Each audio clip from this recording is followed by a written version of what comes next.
हो गया।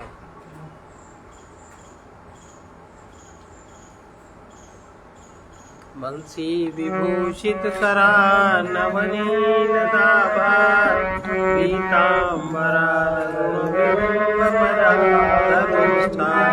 पूर्णेन्दु सुंदर मुखा दर विचित्र नेत्रा कृष्णा परम किमपि तत्त्वमहं न जाने। श्वेताश्वतर उपनिषद का 14वां मंत्र है। ब्रह्म के प्रकाश से ही सब कुछ प्रकाशित है। वो चेतना में चेतन किस प्रकार है उसको बतला रहे।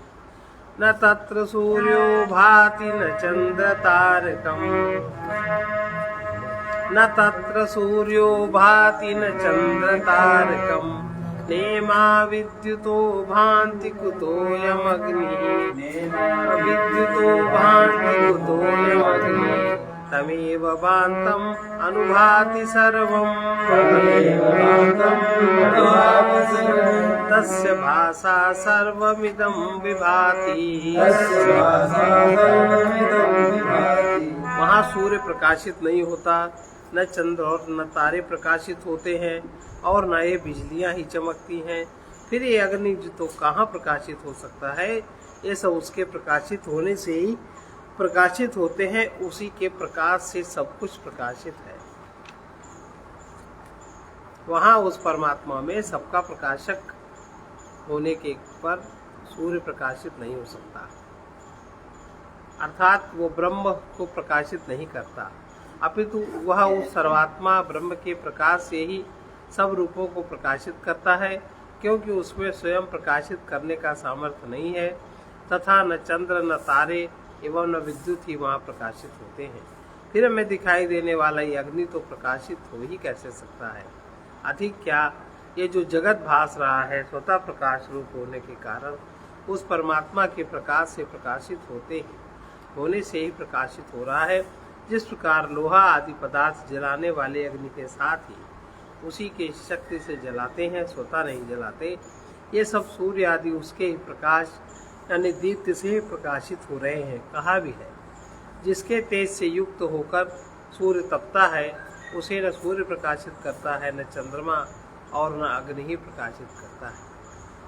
मोक्ष के लिए ज्ञान के सिवा अन्य हेतुओं का निषेध है। ऊपर एक कहा है, उस देव को जानकर मुक्त हो जाता है। अब यह बतलाते हैं कि उसी को जानकर क्यों मुक्त होता है, किसी और कारण से क्यों नहीं होता। एको हंसो भुवनस्य मध्ये, सैवाग्निः सलिले सन्निविष्टः, तमेव विदित्वाति मृत्युमेति, नान्यः पंथा विद्यते अयनाय, इस भुवन के मध्य एक हंस है, वही जल में पंच आहुति रूप देह में स्थित अग्नि है। जल माने जिसमें ये 5 तत्व मिले हुए हैं, इस देह में, देह वही जल में पंचम आहुति रूप देह में स्थित अग्नि है। उसी को जानकर पुरुष मृत्यु के पार हो जाता है। इससे भिन्न मोक्ष प्राप्ति का कोई और मार्ग नहीं है। एक परमात्मा जो अविद्या आदि बंधन के कारण का हनन करता है, इसलिए वो हंस है। इस भुवंत लोकी के मध्य में स्थित है और कोई नहीं। क्यों नहीं? क्योंकि वही अग्नि है। अविद्या और उसके कार्यों का दाह करने वाला होने से वो अग्नि के समान अग्नि है। कहा भी है, ईश्वर आकाशातीत अग्नि इत्यादि। सलिल में अर्थात देह रूप में परिणत हुए जल में, जो जल देह रूप में परिणत हो जाता है, जो जल देह रूप में परिणत हो जाता है, वो जल में, जैसे कहा है इस प्रकार 5वीं आहुति में आप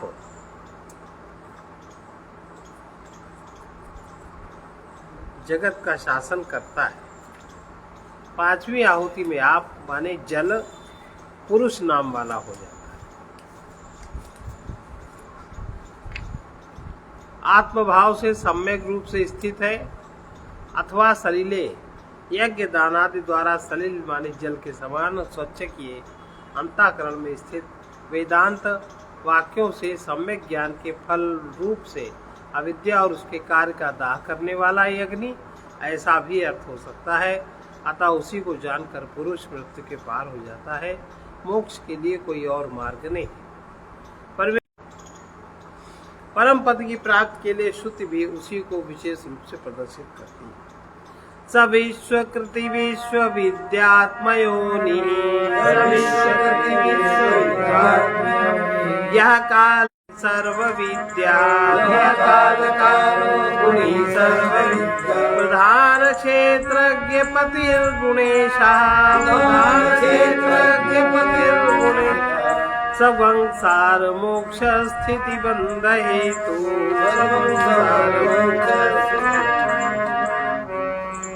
वो विश्व का कर्ता है, अर्थात विश्व को बनाने वाला है, विश्ववेत्ता, विश्व को जानने वाला है, आत्मयोनि है, वो स्वयं है, बस ज्ञाता है, काल का प्रेरक है, अपहत पाप मुवत्वादि गुणवान और संपूर्ण विद्याओं का आश्रय है, तथा वही प्रधान और पुरुष का अध्यक्ष है, गुणों का नियामक एवं संसार के मोक्ष स्थिति और बंधन का भी वही कारण है। वो विश्वकृत, विश्व का कर्ता है, विश्व को जानता है, इसलिए विश्ववेत्ता है, आत्मा और योनि है, इसलिए आत्मयोनि है, जानता है, इसलिए ज्ञा है। तात्पर्य यह है कि वो सबका आत्मा, सबका योनि और सर्वज्ञ अर्थात चैतन्य ज्योति है, तथा कालकार, काल का कर्ता है, गुणी अपहत पाप मत्वादि गुणवान है, उसमें किसी भी तरीके का अवगुण नहीं, अवगुण शून्य। वो सब विश्वविद इस विशेषण का विस्तार है। इसके सिवा वही प्रधान, अव्यक्त और क्षेत्रज्ञ विज्ञानात्मा, इन दोनों का प्रतिपालन करने वाला सत्वरजतम, इन तीनों गुणों का नियामक तथा संसार के मोक्ष स्थिति और बंधन का हेतु यानी कारण है। तथा सतन्मयो ये मृतईश संस्थो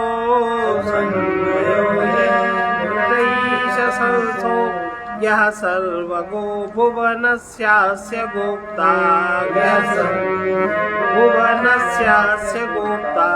यैषेयस्य जगतो नित्यमेव नान्यो हेतुर्विद्यतैषणाय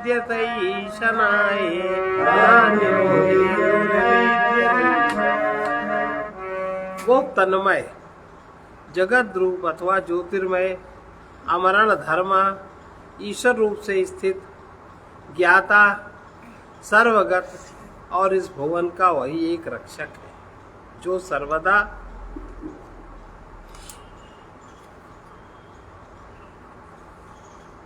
जगत का शासन करता है, क्योंकि इसका शासन करने के लिए कोई और समर्थ नहीं है। वो तन्मय अर्थात विश्व रूप, वो सब में तन्मय है, सबके अंदर है, अथवा उसके प्रकाश से ये सब प्रकाशित है। इस उक्ति की अपेक्षा तन्मय शब्द ज्योतिर्मय भी कहा जा सकता है। अमरण धर्मा ईश यानी ईश्वर भाव में जिसकी सम्यक स्थिति है, अतः वह ईश संस्था है, जानता है इसलिए ज्ञा है, सर्वत्र जाता है इसलिए सर्वज्ञ है, इस भुवन का गोप्ता यानी पालन करता है, जो इस जगत को नित्य नियम से शासित करता है, क्योंकि जगत के शासन के लिए और कोई दूसरा समर्थ नहीं है। मुमुक्ष के लिए भगवत शरणागति का उपदेश कर रहा है, क्योंकि वही संसार के मोक्ष स्थिति और बंधन का कारण है, इसलिए मुमुक्ष को सब प्रकार से उसी की शरण में जाना चाहिए। यह प्रतिपादन करने के लिए श्रुति कहती है, यो ब्रह्माणं विदधाति पूर्वं यो वै वेदांश्च प्रहिणोति तस्मै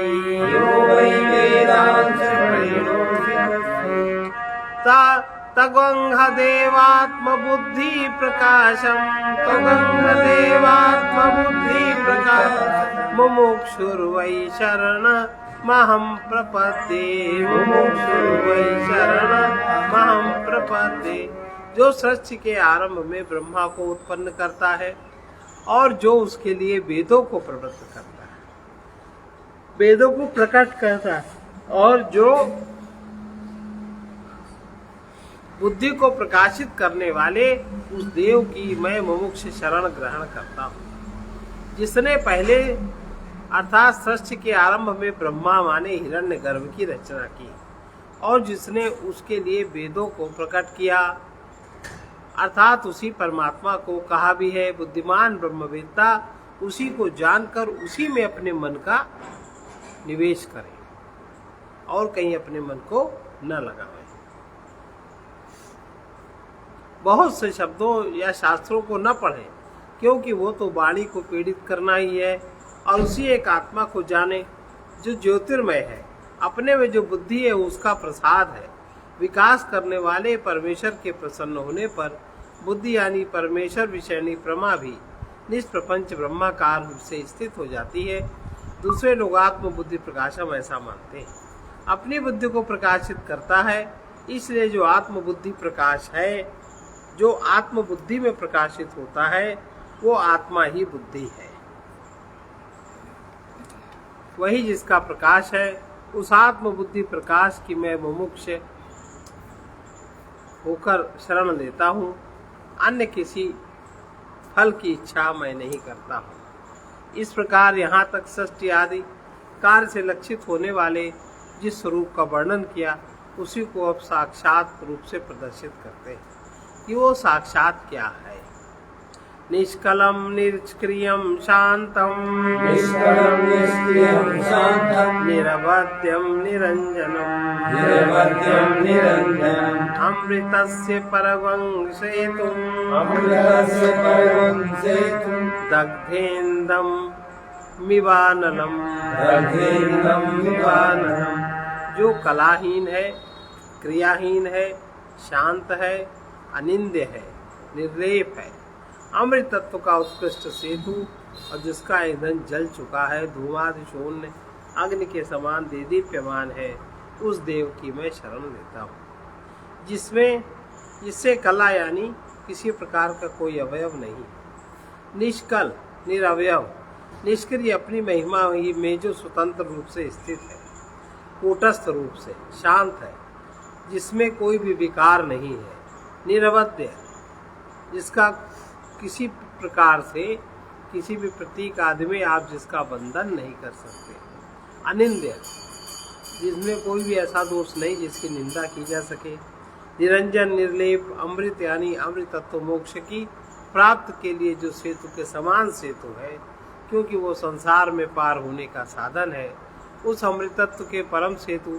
तथा जिसका ईंधन जल गया है, उस अग्नि के समान देदीप्यमान जगमगाते हुए देव की मैं शरण लेता हूँ। परमात्मा ज्ञान के बिना दुख की निवृत्ति असंभव, परमात्मा ज्ञान से ही दुख की निवृत्ति संभव है, ऐसा यहाँ कहा गया। तो क्या उसी को जानकर पुरुष मुक्त होता है, किसी और साधन से नहीं मुक्त होता? इस पर कह रहे हैं यदा चर्मवदाकाशम वेष्टयिष्यन्ति मानवाः वेष्टयिष्यन्ति मानवाः तदा देवमविज्ञाय दुःखस्यान्तो भविष्यति। जिस समय लोग चमड़े के समान आकाश को लपेट लेंगे, उस समय उस देव को न जानकर भी दुख का अंत नहीं होगा। इतना विज्ञान बढ़ जाए कि आज जैसे आज गैस सिलेंडर में रख लेते हैं, वैसे आकाश को चमड़े की तरह लपेटने लगेंगे, जहां चाहा खोल दिया आकाश फैल गया। उस समय भी देव को न जान, उस देव को न जानकर भी दुख का अंत नहीं। जिस समय जैसे कोई फैले हुए चमड़े को लपेट ले, उसी प्रकार यदि अमूर्त और व्यापक आकाश को भी मनुष्य सम्यक प्रकार से लपेट ले, उस समय देव यानी ज्योतिर्मय जो उदय और अस्त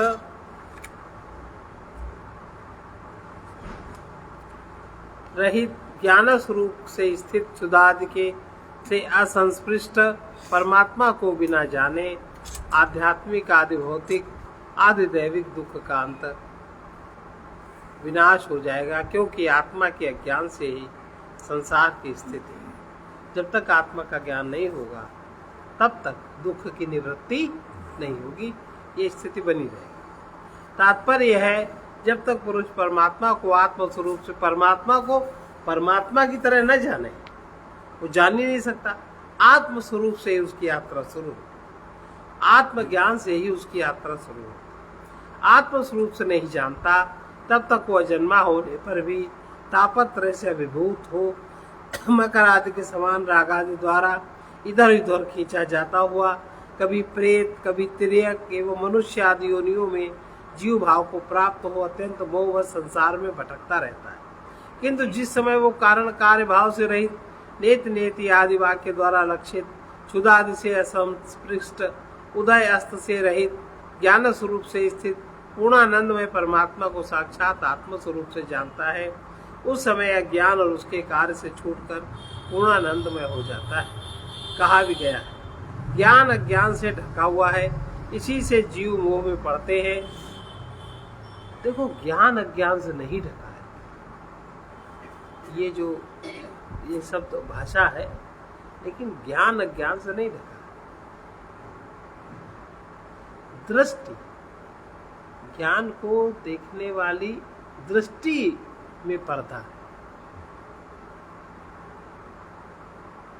आपका जो सूर्य पर कोई आवरण आ गया तो सूर्य नहीं दिखता, भाषा में तो ठीक है, लेकिन आवरण तो आपकी आंख पर आया है ना। इसी से जीव मोह में पड़ते हैं। जिन्होंने ज्ञान के द्वारा अपने ज्ञान को नष्ट कर दिया, उनके प्रति वो ज्ञान समस्त रूप मात्र को प्रकाशित करने वाले सूर्य के समान उस ज्ञेय परमार्थ तत्व को प्रकाशित कर देता है। उस परम ज्ञान में ही जिनकी बुद्धि लगी हुई है, वो ज्ञान स्वरूप पर ब्रह्म ही जिनका आत्मा है, उस ब्रह्म में जिनकी दृढ़ निष्ठा है और जो उसी के पारायण अर्थात आत्मरति से युक्त है, वे ज्ञान द्वारा समस्त दोषों से मुक्त हो आप पुनरावृत्ति को प्राप्त हो जाते हैं। श्वेताश्वतर उपनिषद का इस विद्या का संप्रदाय और इसके अधिकारी कौन? संप्रदाय परंपरा के द्वारा ब्रह्म विद्या का मोक्ष प्रदत्व प्रदर्शित करने के लिए श्रुति इसके संप्रदाय और इस विद्या के अधिकारी को प्रदर्शित करते हैं। तपः प्रभावा देव प्रसादाच ब्रह्मा, तपः प्रभावा देव प्रसादाच ब्रह्मा, अश्वेता स्वतरोथ विद्वान्, अश्वेता स्वतरोथ विद्वान्, अत्याशमिभ्यः परमं पवित्रम्, अत्याशमिभ्यः परमं पवित्रम्, प्रोवाच सम्यक् ऋषिसङ्घजुष्टम्, प्रोवाच सम्यक् ऋषिसङ्घजुष्टम्। श्वेताश्वतर ऋषि ने तपोबल और परमात्मा की प्रसन्नता से उस प्रसिद्ध ब्रह्म को जाना और ऋषि समुदाय से सेवित इस परम पवित्र ब्रह्म तत्व का सम्यक प्रकार से परमहंस सन्यासियों को इसका उपदेश किया।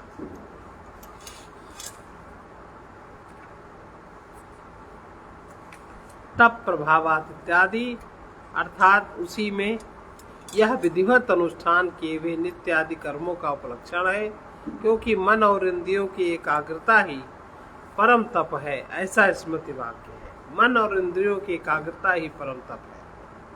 वो संपूर्ण तप श्वेताश्वतर ऋषि में नियम से होने के कारण उसके प्रभाव यानी सामर्थ्य से तथा भगवान की कृपा से कैवल्य पद के उद्देश्य से उसका अधिकार प्राप्त करने के लिए अनेकों जन्म पर्यंत सम्यक प्रकार से आराधना किए हुए परमेश्वर की प्रसन्नता से, जिसकी महिमा की कोई सीमा नहीं है, उस ब्रह्म को यहाँ शब्द प्रसिद्धि का द्योतक है श्वेताश्वतर नामक ऋषि ने जाना, अर्थात यथावत रूप से वर्णन किए हुए उस परंपरागत ब्रह्म तत्व को गुरुदेव के मुख से श्रवण कर मनन, निधिध्यासन, आदर, श्रद्धा, निरंतर अभ्यास, सत्कार आदि के द्वारा मैं ब्रह्म हूँ इस प्रकार अपरोक्ष किया तथा अखंड वृत्ति से उसका साक्षात्कार किया। फिर अपना अनुभव दृढ़ करने के पश्चात उसे अत्याश्रमिकों को अति शब्द पूज्यार्थक है ऐसी स्मृति होने के कारण अत्यंत पूजनीय आश्रम वालों को अर्थात साधन चतुष्टय की पूर्णता के प्रभाव से, जिनकी अपने शरीर आदि तथा जीवन और भोग आदि में भी आस्था नहीं थी, उनको अतः पूर्ण वैराग्य वालों को इसका उपदेश किया। ऐसा ही कहा भी है, यदि पूर्ण वैराग्य न हो तो ब्रह्म ज्ञान निष्फल है। अतः बुद्धिमान पुरुष को सर्वदा प्रयत्न पूर्वक अपने वैराग्य की रक्षा करनी चाहिए। तथा दूसरी स्मृति में कहा है, जिस समय मन में समस्त वस्तुओं के प्रति वैराग्य उत्पन्न हो जाए उसी समय विद्वान को संन्यास ग्रहण करना चाहिए, नहीं तो उसका पतन हो जाता है। वे ही अत्याश्रमी है। ऐसा ही श्रुति भी कहती है, न्यास ही ब्रह्मा है, ब्रह्मा ही परब्रह्म है और पर ही ब्रह्मा है। ये सब तप निकृष्ट है, संन्यास ही सबसे बड़ा तप है इत्यादि। तथा बहुदक, कुटीचक, हंस और परमहंस, ये 4 प्रकार के भिक्षु होते हैं। 4 प्रकार के बहुदक, कुटीचक, हंस और परमहंस, ये 4 प्रकार हैं। इनमें से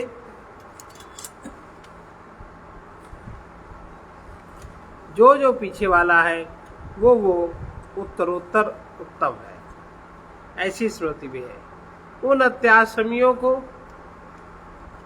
उस प्रकृत परब्रह्म का अर्थात उस उत्कृष्टतम संपूर्ण विद्या और उसके कार्य से रहित निरतिशय सुखैकर स्वरूप पवित्र शुद्ध यानी प्रकृति और प्रकृति के कार्य आदि मल से रहित ब्रह्म का, जो ऋषि संग जुष्ट यानी वामदेव एवं सनकादिक ऋषियों के समूह से जुष्ट माने सेवित अर्थात आत्मभाव से सम्यक प्रकार से भावना किया हुआ यानी प्रियतम आनंद रूप से आश्रित है। क्योंकि श्रुति भी कहती है, आत्मा के लिए ही सब कुछ प्रिय होता है। अतः ऐसे ब्रह्म का जिस प्रकार वो आत्मा स्वरूप से पूर्णतया प्रत्यक्ष हो सके उस प्रकार उपदेश किया। श्रुति के सम्यक पद का काकाक्षी न्याय से प्रुवाच और जुष्टम दोनों पदों के साथ संबंध समझना चाहिए। अनधिकारी के प्रति विद्योपदेश का निषेध, जो अनधिकारी है उसको विद्या नहीं पढ़ानी चाहिए।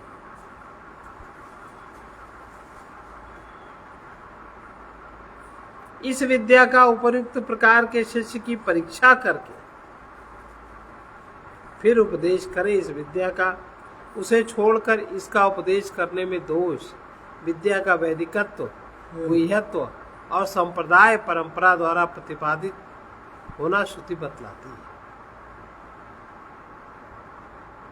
नहीं पढ़ाना चाहिए। वेदांते परमं गुह्यं पुरा कल्पे प्रचोदितं ना प्रशांताय दातव्यं ना पुत्राय शिष्याय वा पुनः ना पुत्राय शिष्याय वा पुनः। उपनिषदों में परम गुह्य इस विद्या का पूर्व कल्प में उपदेश किया गया था, जिसका चित्त अत्यंत शांत, राग आदि मल से रहित न हो, जिसके में राग द्वेष मल ये सब हो, तो जिसका चित्त अत्यंत शांत, रागादि मल रहित न हो, उस पुरुष को तथा जो पुत्र या शिष्य न हो, ना जो पुत्र या शिष्य न हो, मतलब पुत्र अगर है, योग्य पुत्र है तो उसको देना चाहिए, शिष्य योग्य है तो देना चाहिए। और सामान्य व्यक्तियों में मान लो आ गए सत्संग सुनने और जिनका चित्त शांत नहीं है, राग आदि मल के सहित है, उनके सामने भी इसका वर्णन नहीं करना चाहिए। तथा जो पुत्र या शिष्य ना हो, इसको उसे नहीं देना चाहिए। पुत्र और शिष्य हो, पुत्र हो, योग्य हो, उसको देना चाहिए। अगर अपना पुत्र या शिष्य भी योग्य नहीं है तो उसको भी नहीं देना चाहिए। सभी उपनिषदों में परम पुरुषार्थ रूप गुह्य गोपनीयों में भी सबसे अधिक गोप्य यह विद्या पूर्व कल्प में प्रचोदित हुई, उपदेश की गई। इस प्रकार से इसका संप्रदाय प्रदर्शन किया गया। प्रशांत पुत्र को अर्थात जिसका चित्त प्रकर्ष से विशेष रूप से शांत यानी राग आदि संपूर्ण मलों से रहित हो गया हो, उस पुत्र को या ऐसे ही गुणों वाले शिष्य को इसे देना या उपदेश करना चाहिए। इसके विपरीत स्वभाव वाले को, जो पुत्र या शिष्य न हो, उसे केवल स्नेह आदि कारणों से ब्रह्म विद्या का उपदेश नहीं करना चाहिए। नहीं तो प्रत्यवाय, प्रत्यवाय माने पाप, नहीं तो पाप लगता है। यह पुनः शब्द का तात्पर्य है। इसलिए जो गुरु ब्रह्म विद्या का उपदेश करना चाहे, उसे बहुत समय तक परीक्षा करके शिष्य के गुणों को जानकर इसका उपदेश करना चाहिए। ऐसे देख लीजिए, जो गुरु लोग होते हैं वो अपना ज्ञान आदि भी कहाँ देते हर एक को। कोई एक आध अगर वो तैयार कर पाते हैं, वो तैयार हो उनको मिल जाता है, तो उसमें उसको शक्तिपात कर देते हैं। ये तो कहाँ करते हैं, वो भले अपना ज्ञान लेके चले जाते हैं। कबीर लेके चले गए कि नहीं, तुलसी लेके चले गए कि नहीं, सब लेके चले आते हैं, पर अनधिकारी को नहीं देते। समय तक परीक्षा करके, बहुत समय तक, इसलिए जो गुरु ब्रह्म विद्या का उपदेश करना चाहे, उसे बहुत समय तक परीक्षा करके शिष्य के गुणों को जानकर इसका उपदेश करना चाहिए। ऐसा इसका भाव है, ऐसी यह श्रुति भी है। फिर 1 साल तक तपस्या ब्रह्मचर्य श्रद्धा पूर्वक तुम यहाँ वास करो। तथा एक अन्य श्रुति में कहा है, इंद्र ने प्रजापति के यहाँ 101 वर्ष तक ब्रह्मचर्य व्रत का पालन करते हुए निवास किया। किसने? इंद्र ने प्रजापति के यहाँ 101 वर्ष तक ब्रह्मचर्य पूर्वक व्रत का पालन करते हुए निवास किया इत्यादि। इस प्रसंग का उपदेश शास्त्री में अनेक प्रकार से विस्तृत वर्णन किया है, इसलिए यहाँ संक्षेप में कह दिया। परमेश्वर और गुरु में श्रद्धा भक्ति रखने वाले शिष्य के प्रति किए गए ही उपदेश की सफलता होती है, और जो परमात्मा में और गुरु में श्रद्धा भक्ति जिनकी नहीं है, उनको कोई सफलता नहीं होती। इसलिए जो अनुभवी ज्ञानी जन है, वो मंत्र आदि भी नहीं देते किसी को। अब आजकल तो लोगों को कुछ पता नहीं है। लोग जानते हैं कि भीड़ हमारी बढ़ जाए, चाहे जो हो, चाहे जैसा हो, जय बोलने वाले बढ़ जाए। लेकिन जो ऐसा करते उन्हें कुछ आता भी तो नहीं, उन्हें कोई तप थोड़ी उनके पास। वो तो एक गुरुडम टाइप फैलाए रहते हैं। यस्य देवे परा भक्ति, ये जो श्रुति यहाँ दिखलाती है, यहाँ भी देवता और गुरु की भक्ति युक्त पुरुषों के प्रति प्रकाशित की हुई विद्या ही अनुभव प्राप्त कराने वाली होती है। जो देवता और गुरु के प्रति उनके द्वारा विद्या का प्रकाश नहीं होता, जो तुम सोचो कि तुम स्वयं पढ़ के सुन के विद्वान हो जाओगे, सो नहीं हो सकते। अगर इनके द्वारा, परमात्मा और गुरु के द्वारा प्रकाश नहीं होता तुम्हारे हृदय में। अब इसमें कुछ लोग कहते हैं, निम्न स्तर के लोग, कि वो ब्राह्मणों ने अपने महत्व को बढ़ा लिया, इसमें ब्राह्मण कहाँ लिखा है? गुरु लिखा है। अब तुम्हारे अंदर से, क्योंकि प्राकृतिक नियम है कि पूरे जगत का गुरु है ब्राह्मण,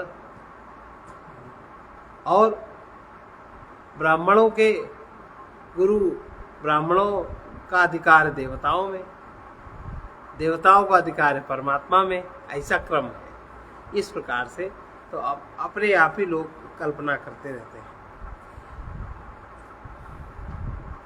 गुरु की भक्ति, देवता और गुरु की भक्ति युक्त पुरुषों के प्रति प्रकाशित की हुई विद्या ही अनुभव की प्राप्ति कराने वाली है, नहीं तो नहीं है। यस्य देवे परा भक्ति, यथा देवे तथा गुरौ, यथा देवे तथा गुरौ, तस्यैते कथिता यर्थाः प्रकाशन्ते महात्मनः, प्रकाशन्ते महात्मनः, जिसकी परमेश्वर में अत्यंत भक्ति, और जैसी परमेश्वर में भक्ति है, वैसे ही भक्ति उसके गुरु में है। अच्छा बताओ, परमात्मा को प्रकट करने वाला इस जगत में कौन है? उसका कोई चिन्ह है नहीं, उसका कोई रास्ता है नहीं, उसका कोई प्रकार है नहीं। और जो उसका वर्णन करते हैं वो गुरु लोग ही वर्णन करते हैं। अब इसमें जो वर्णन है गुरु ने ही तो किया है, उन्होंने अपना अनुभव कहा। कोई एक आशय से हो गया होगा, उसके बाद उन्होंने सारी धारा खोल दी। अभी भी जागृत जगत में जो परमात्मा का वर्णन करते हैं गुरु ही तो करते हैं। चाहे कोई रामायण पढ़ के करे तो रामायण भी गुरु का ही तो लिखा हुआ है, भागवत भी तो गुरु का ही तो लिखा हुआ है। जिसने भी जहाँ भी, चाहे लेखन में, चाहे वाणी में, चाहे जो जिस तरह वर्णन किया तो गुरु ने ही किया। तो ऐसे गुरुओं के प्रति जिसकी परमेश्वर में अत्यंत भक्ति है और जैसी परमेश्वर में है वैसी ही गुरु में भी है, उस महात्मा के प्रति, वो उस महात्मा के प्रति कहने पर अगर ऐसा कोई व्यक्ति तुम्हें मिल जाए जो परमेश्वर में जिसकी जितनी भक्ति है गुरु में उसकी उतनी भक्ति। अब गुरु माने ये नहीं है कि कोई सामने किसी का शरीर हो उसी में भक्ति हो। गुरु माने कोई शास्त्र के रचयिता, उनमें भक्ति हो सकती है। किसी शास्त्र के, उपनिषद के लिखने वाले में उपनिषद में भक्ति हो सकती है। गुरु माने गुरु में, जिसने भी गुरुत्व का प्रकाशन किया है, दृश्य अदृश्य किसी में भी भक्ति हो सकती। कोई कोई कहते हैं हम तो रामचरितमानस के भक्त हैं, हम आपके नहीं हो सकते। बहुत अच्छी बात है, भक्त तो हो, भक्त तो हो ना। लेकिन ऐसा वो व्यक्ति कहेगा नहीं, जो भक्त होगा वो इस तरीके की वाणी का प्रयोग, क्योंकि परमेश्वर में भक्ति रखता है। परमेश्वर तो अनंत है, परमेश्वर कोई एक देशी नहीं है। तो जैसी परमेश्वर में है वैसी ही गुरु में भी है। उस महात्मा के प्रति कहने पर ही, उस महात्मा को अगर आप उपदेश करोगे तब तो उसके हृदय में तत्वों का प्रकाश हो जाता है, एक बार के उपदेश से। उस महात्मा के प्रति ही ये सब ज्ञान पदार्थ प्रकाशित होते हैं।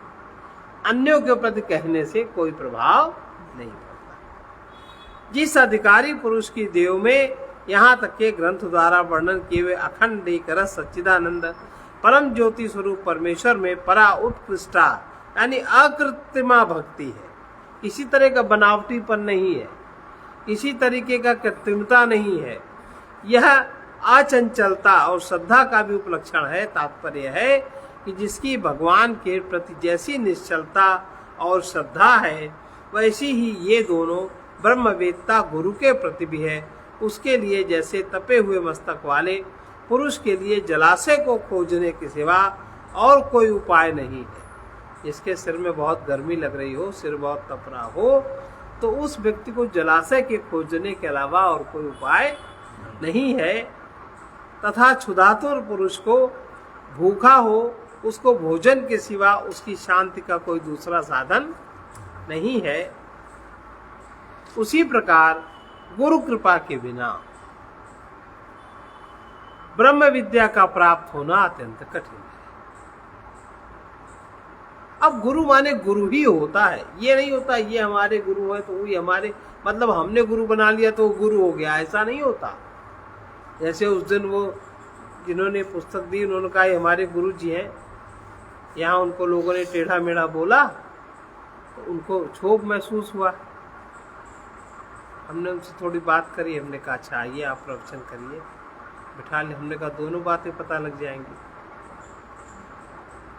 कैसा रहा, सभी ने सुना। ऐसा नहीं कि हम जिसको गुरु बना ले गुरु हो जाए, ऐसे शास्त्र बहुत पढ़े गुरु हो गया, ऐसा नहीं होता। गुरु कृपा के बिना ब्रह्म विद्या का प्राप्त होना अत्यंत कठिन है। यह सोचकर जिसने ब्रह्म ज्ञान प्राप्ति के लिए अत्यंत उतावली लगी हुई है, उस मुख्याधिकारी उत्तम महात्मा को ही ये कथित श्वेताश्वतर उपनिषद में महात्मा श्वेताश्वतर द्वारा उपदेश किए हुए तत्व प्रकाशित अर्थात स्वानुभव के विषय होते हैं। प्रकाशनते महात्मना, इन पदों में द्विरक्ति मुख्य शिष्य उसके साधनों की दुर्लभता प्रदर्शित करने के लिए इस अध्याय की समाप्ति के लिए आदर के लिए है। इति श्रीमद् गोविंद भगवत पूज्य पाद शिष्य परमहंस परिव्राजकाचार्य श्रीमत् शंकर भगवत प्रणीते श्वेताश्वतर उपनिषद भाष्ये षष्ठोऽध्याय समाप्तमिदं श्वेताश्वतरोपनिषद भाष्यम। ओम तत्सत्। ओम सहना भवतु सहनौ भुनक्तु सह वीर्यं करवावहै तेजस्विनावधीतमस्तु मा विद्विषावहै।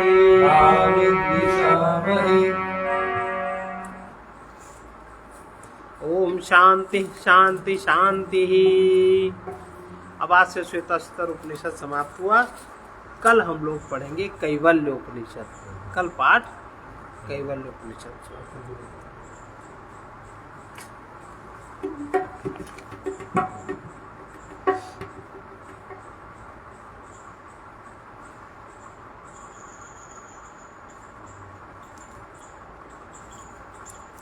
मानव तुमने क्या पाया, मानव तुमने क्या पाया, देखो सुख के बदले में, देखो सुख के बदले में है कितना दुख उठाया, है कितना दुख उठाया। मानव तुमने क्या पाया, मानव तुमने क्या पाया, इन भोग सुखों के पथ में, इन भोग सुखों के पथ में होकर तन मन के रोगी, होकर तन मन के रोगी, कितने ही पुण्य मिटाकर, कितने ही पुण्य मिटाकर मर गए करोड़ों भोगी, मर गए करोड़ों भोगी। उनकी दुर्गति को लग कर, उनकी दुर्गति को लग कर सन्मति ने तत्क्षण गाया, सन्मति ने तत्क्षण गाया, जानव तुमने क्या पाया, मानव तुमने क्या पाया। कितने राजे महाराजे, कितने राजे महाराजे हो गए महाभिमानी, हो गए महाभिमानी, वे भी न रहे इस जग में, वे भी न रहे इस जग में। उनकी रह गई कहानी, उनकी रह गई कहानी, अनुभवी जनों ने तो, अनुभवी जनों ने अनुभवी जनों ने जग को, अनुभवी जनों ने जग को है मिथ्याभास बताया, है मिथ्याभास बताया। मानव तुमने क्या पाया, मानव तुमने क्या पाया, जिनके महलों में प्रभुता, जिनके महलों में प्रभुता, जिनके महलों में प्रभुता, जिनके महलों में प्रभुता, के नवराग सदा बजते थे, के नाद सदा बजते थे, इच्छित सुखदाता सेवक, इच्छित सुखदाता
संतोष न आया, पाकर संतोष न आया। देखो किसने क्या पाया, देखो किसने क्या पाया। जिनके महलों में प्रभुता के, जिनके महलों में प्रभुता के नवराग सदा बजते थे, नवराग सदा बजते थे। इच्छित सुखदाता सेवक, इच्छित सुखदाता सेवक, जिनको न कभी तजते थे, जिनको न कभी तजते थे। उनकी समाधि के सोने मन ने यह गीत जगाया, यह गीत जगाया, मानव तुमने क्या पाया,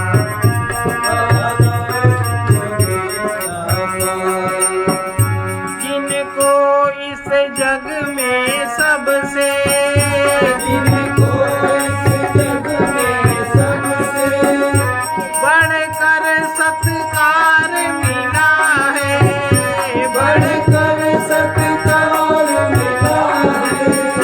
जिनको पुण्यों के बदले, जिनको पुण्यों के बदले में उत्तम प्यार मिला है, में उत्तम प्यार मिला है। उनको देखो क्यों इतना, उनको देखो इतना, पाकर संतोष न आया, पाकर संतोष न आया। मानव तुमने क्या पाया, मानव तुमने क्या पाया। जो कुछ है अभी समय है, जो कुछ है अभी समय है। तुम कर लो अपने हित की, तुम करो अपने हित की। अंतर्मुख होकर त्यागो, अंतर्मुख होकर त्यागो। चंचलता अपने चित की, चंचलता अपने चित्त की। यदि कर न सके तुम ऐसा, यदि कर न सके तुम ऐसा, तो जीवन व्यर्थ गवाया, तो जीवन व्यर्थ गवाया। मानव तुमने क्या पाया, मानव तुमने क्या पाया। उन सत्पुरुषों को देखो, उन सत्पुरुषों को देखो, जो परम तपस्वी त्यागी, जो परम तपस्वी त्यागी। तजमान मोह माया को, तजमान मोह माया को, जो हुए सत्य अनुरागी, जो हुए सत्य अनुरागी। हम पथिक जनों को ऐसे, हम पथिक जनों को ऐसे सद्गुरु ने मार्ग दिखाया, सद्गुरु ने मार्ग दिखाया। मानव तुमने क्या पाया, मानव तुमने क्या पाया। मानव तुमने क्या पाया, मानव तुमने क्या पाया। सर्वे भवन्तु सुखिनः, सर्वे भवन्तु सुखिनः।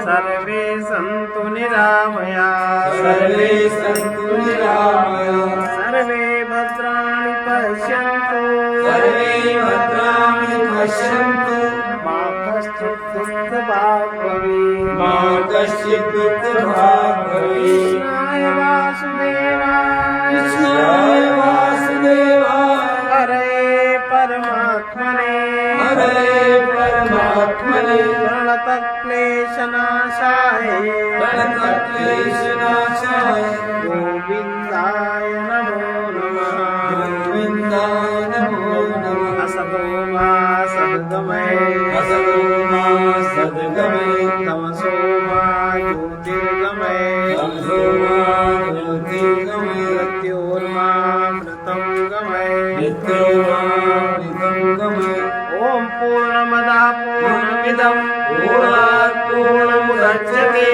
पूर्णस्य पूर्णमादाय पूर्णमेवावशिष्यते ॐ शान्ति शान्ति शान्तिः